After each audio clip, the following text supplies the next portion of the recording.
Hi friends, welcome to serials கொண்டாட்டம். நம்ம எதிர்நீச்சல் சீரியலில் இப்போ என்ன இன்ட்ரெஸ்டிங்காக போகுது அப்படிங்கிற ஒரு விஷயத்தை தான் இந்த வீடியோவில் ஃபுல்லாக பார்க்க போகிறோம். என்ன ஆகுதுன்னா, நம்ம சக்தி, அதுக்கப்புறம் ஜனனி, சக்தியோட அம்மா 3 பேரும் வீட்டை விட்டு வெளியே போகிறாங்க. நாங்கள் தனியாக போய் இருக்க போகிறோம் அப்படின்னு. என்ன காரணம், ஏது காரணம், இதுக்கப்புறம் என்ன நடக்க போகுது அப்படின்னு வீடியோவை ஃபுல்லாக பாருங்கள். அப்போ தான் வீடியோக்கான ட்விஸ்ட் என்ன அப்படிங்கிறது உங்களுக்கு தெரிய வரும். இந்த வீடியோக்கு ஒரு லைக் கொடுத்துட்டு இன்னும் நம்மளை சப்ஸ்கிரைப் பண்ணாமல் இருந்தீங்கன்னா சப்ஸ்கிரைப் பண்ணிக்கோங்க. வாங்க வீடியோக்குள்ளே போயிடலாம். ஜனனி, சக்தி, சக்தியோட அம்மா 3 பேரும் காலங்காத்தாலேயே பேக்கப் பண்ணிட்டு கிளம்புறாங்க.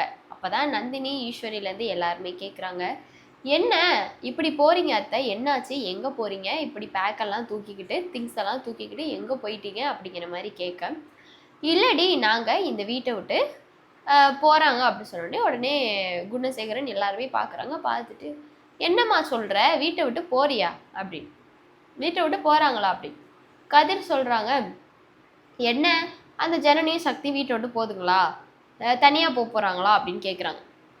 ஜனனியும் சக்தி மட்டும் இல்லை கதிர், 3 பேர் போக போகிறோம். 2 பேர் இல்லை 3 பேர், நானும் தான் கூட போக போகிறேன் அப்படின்னு. என்ன புத்தி கட்டுத்தனமாக பேசிக்கிட்டு இருக்க, உனக்கு அறிவு இருக்கா இல்லையா அப்படின்னு. என்ன அறிவு இருக்கா இல்லையா, நான் அம்மா இல்லை அப்படின்னு நீங்கள் தான் எல்லாரும் சேர்ந்து எழுதி கொடுத்தீங்களே, ஜனனி சக்தியை தூக்கி வச்சு ஆடணும்னா அவங்க கூட போயிருங்கன்னு இந்த பெரிய இவன் தான் சொன்னான். அதான் நாங்கள் போக போகிறோம். போதும்ப்பா சாமி, இந்த வீட்டில் நாங்கள் இருந்தது எல்லாம் போதும், நாங்கள் போகிறோம் பேக்கப் பண்ணிட்டு. நீங்கள் இதோ நிற்கிறாரே உங்களுக்கு ராவணனை பார்த்து சொல்கிறாங்க, எல்லா நல்லதும் பண்ணுவார்ல, இவரையே தொங்கிக்கிட்டு நம்பிக்கிட்டு கிடங்கப்பா, உங்கள் பிஸ்னஸ் நல்லா இருக்கட்டும், நீங்கள் நல்லா இருங்க, நாங்கள் உங்களுக்கு எந்த தொந்தரவும் பண்ண மாட்டோம், நீங்கள் உண்டு உங்கள் வேலை உண்டு, இதோ இவரை நம்பி சாமி இருக்காரு, அப்பா அம்மா எல்லாம் இவர் தான், உங்களுக்கு பிஸ்னஸை ஓஹோன்னு நடத்துங்கன்னு சொல்கிறாங்க. உடனே ராவணன் வந்து, அம்மா என்னம்மா இப்படி பேசிக்கிட்டீங்க, அம்மானு சொல்லாத, நான் வந்து சக்திக்கு மட்டும்தான் அம்மா, மீது யாருக்கும் நான் அம்மா கிடையாது அப்படி. சரிம்மா, நான் அம்மான்னு சொல்லலை, இங்கே பாருங்கள் மேடம், தயவு செஞ்சு புரிஞ்சுக்கோங்க, சக்தி ஜனனி நீங்கள் எதுக்காக வீட்டை விட்டு போகணும், இங்கேயே இருங்க, அப்படியே போகிறேன்னா ஜனனி சக்தி போட்டும், நீங்கள் எதுக்காகமா போகிறீங்க, இந்த வயசான காலத்தில் பசங்க கூட இருக்கிறது தானம்மா நல்லது. இங்கே பாருங்கம்மா, எனக்கு அம்மாவோட அன்பு கிடைக்கல, என் அம்மா எனக்கு இருந்திருந்தா என் கூட இருக்க தானே என் அம்மாவுக்கு சந்தோஷமாக இருந்திருக்கும், எனக்கும் என் அம்மாவோட அன்பு கிடச்சிருக்கும், என் அம்மா கூட இருக்க தான் எனக்கும் சந்தோஷமாக இருந்திருக்கும்.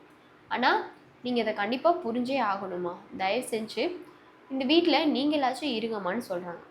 ஏப்பா போதும்ப்பா, நிறுத்து, என்ன நீ வாட்டில் உன் இஷ்டத்துக்கு வாய் இருக்குன்னு நீ பேசுவியா, நீ இப்படிலாம் சென்டிமெண்ட்டாக பாவமாக நல்லவே மாதிரி பேசுனா உன்னை நான் நம்ப மாட்டேன். அந்த இருக்காங்க பாரு செனமாடுக மாதிரி, நான் பெற்று போட்டவங்க அவங்க நம்புவாங்க, அவங்கள பெற்ற நான் நம்ப மாட்டேன்ப்பா. ஒரு காலத்தில் நான் அவங்கள மாதிரி தான் இருந்தேன், புத்தி கட்டுத்தனமா. ஏன்னா அவங்கள நான் இப்படி வளர்த்துருக்கேன்னா அதுக்கு காரணம் என்ன ஒருத்தி வளர்த்தா, அதுதான் காரணம். ஆனால் ஜனனி இந்த வீட்டுக்கு வரவும் தான் எனக்கு புத்தி தெளிஞ்சிச்சு, ஜனனி சக்தி தான் எனக்கு உண்மையிலேயே பிள்ளைங்கன்னு எனக்கு தோணுச்சு. ஜனனி என் மருமக மட்டும் இல்லை ராவணன், என் மகளும் தான். அதனால ஜனனி சக்தி எங்கே இருக்காங்களோ அங்கே தான்ப்பா நானும் இருப்பேன். உன்னோட வாக்கியானம், உன்னோட பேச்சு இதெல்லாம் என்னட்ட கொண்டு வராது. உன் பேச்சை யார் நம்புகிறாவளோ, உன் பேச்சை யார் கேட்குறாவளோ அவள்கிட்ட போய் சொல்லு, என்கிட்ட வராத அப்படிங்கிற மாதிரி சக்தி அம்மா ரொம்ப ஸ்ட்ராங்காக உறுதியாக சொல்லிடுறாங்க. அதோட ராவணனும் எதுவுமே பேச முடியல, அவங்க தான் வந்துட்டு நோஸ்கட் பண்ணுற மாதிரி பேசிட்டாங்களே. ஸோ ராவணன் உடனே நான் போய் ரெஸ்ட் ரூம் போயிட்டு வரேன் அப்படின்னு சொல்லிட்டு அப்படியே போகிறாங்க. ஏன்னா அசிங்கம் தாங்க முடியல, அசிங்கப்பட்டுட்டார்ல பாட்டிமா கிட்ட, அசிங்க தாங்க முடியாமல் ரெஸ்ட் ரூமில் போயிட்டு, ஓ ஷிட், இந்த கிழவிக்கு எவ்வளோ ஒரு தைரியம் இருந்தால் நம்மளே எதிர்த்து பேசுவா, விட்ட மாட்டேன் கிழவி, முதல்ல இந்த வீட்டில் நான் போட்டு தள்ளுறதே ஒன்றை தான் அப்படின்னு சொல்லிட்டு ராவணன் வந்து இப்போ இந்த சக்தியோட அம்மா மேலே இப்போ வந்துட்டு அப்படியே வெறி ஆயிட்டாங்க. வெறி ஆயிட்டு சக்தி அம்மா கிட்ட எதுவுமே பேச முடியாமல் பாத்ரூமில் வந்து செவுத்த போஸ் போஸ் போஸ் போஸ் தாம் தூம்னு உடச்சிக்கிட்டு குதிச்சுக்கிட்டு கிடக்குறாங்க ராவணன். இப்போ ரெஸ்ட் ரூம் போயிட்டு வெளியே வந்துடுறாங்க. சக்தி ஜனனி பேசுகிறாங்க, இங்கே பாருங்க, இப்பயும் சொல்கிறேன், என்னால், என் அத்தைனால, சக்தினால் எந்த பிரச்சனையும் இனி இந்த வீட்டுக்கு வராது. தர்ஷினியவும் எந்த பிரச்சனைக்கும் நாங்கள் இழுக்க மாட்டோம். குணசேகரன் மேலே இருக்கிற கேஸ் எப்படி போதோ அப்படி போகட்டும். நியாயம்னு ஒன்று இருந்தால் அவருக்கு தண்டனை கிடைக்கும். தர்மம்னு ஒன்று இருந்தால் தண்டனையை அனுபவிப்பாங்க. இல்லைன்னா அது கடவுள் விட்ட வழி. போதும், எங்களுக்கு போராடினது எல்லாமே போதும். இனிமேல் இந்த வீட்டுக்கு நாங்கள் நல்லது பண்ணணும்னு யோசிச்சு தானே இப்போ நாங்கள் கெட்டவங்களாகி நிற்கோம். நாங்கள் யோசிக்கவும் இல்லை, எதுவும் பண்ணலை. நான் நினச்ச மாதிரி இந்த வீட்டில் ஒரு சுதந்திரத்தை கொடுத்துட்டேன். என் அக்காங்க எல்லாருமே இப்போ சுதந்திரமாக இருக்காங்க. அது போதும் எனக்கு. அவங்க இனி இந்த வீட்டை பார்த்துப்பாங்க. அவங்க பேச்சை எப்போ அவங்களோட புருஷங்களான நீங்கள், கதிர் மாமா, ஞான மாமா, நீங்கள் எப்போ கேட்க ஆரம்பிச்சிங்களோ அப்போவே எனக்கு ரொம்ப சந்தோஷம். நீங்கள் என்னை என்ன வேணால் நினச்சிக்கோங்க, என்னை என்ன வேணால் பேசிக்கோங்க. நான் இந்த வீட்டில் இனிமேல் இருக்க போகிறது கிடையாது. என் அக்காங்க 2 பேரோட பேச்சை கேட்டு நடந்துக்கிட்டீங்கன்னா உங்கள் வாழ்க்கை நல்லாயிருக்கும். இப்போ வந்தவனை நம்பி எதுலையும் ஏமாந்துடாதீங்க. இதுக்கு மேலே உங்களுக்கு எதுவும் சொல்கிறது இல்லை. ஏய், போதும் போதும், சும்மா என்ன இதோ ரொம்ப நல்லவ மாதிரி பேசிகிட்டு இருக்கேன். உனக்கு ஒரு வேலை இல்லை, போகிறேன்னா கிளம்பி போ ஃபஸ்ட்டு. உன்னை யார் இப்போ பேசிகிட்டு இருக்க சொன்னா அப்படின்னு கதிர் ஜனனி கிட்ட கோவப்பட்டு பேசுகிறாங்க. நம்ம ஜனனி, அதான் நான் ஏதாச்சும் பேச வந்தால் கூட அதை பேச விடாமல் தடுத்துருவீங்க.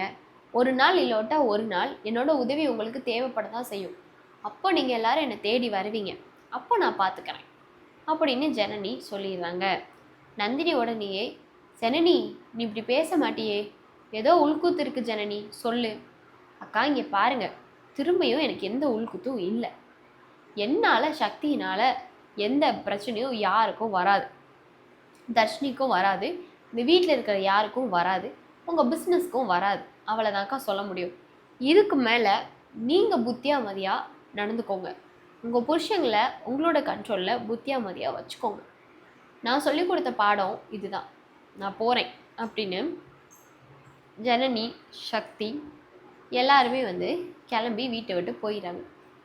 இப்போ தான் ராவணனுக்கு ஒரு யோசனை வருது. குணசேகரன் கிட்ட சொல்கிறாங்க, சார் அந்த ஜனனி, சக்தி அம்மா இவங்க எல்லாரும் வீட்டை விட்டு போகிறாங்கன்னா இதில் ஏதோ ஒரு காரணம் இருக்குது.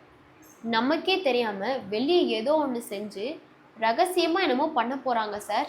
இதை நம்ம அப்படியே விடக்கூடாது, நம்ம நோட் பண்ணணும் அப்படிங்கிற மாதிரி ராவணனுக்கு பாவம் பயம் அள்ளு விட்டுருச்சு. வெளியே போகிறேன்னு சொன்னோன்னே வீட்டுக்குள்ளே இருக்கும்போது ஏதாச்சும் கவனிச்சோ, வெளியே போனால் என்ன பண்ண முடியும் அப்படிங்கிற மாதிரி.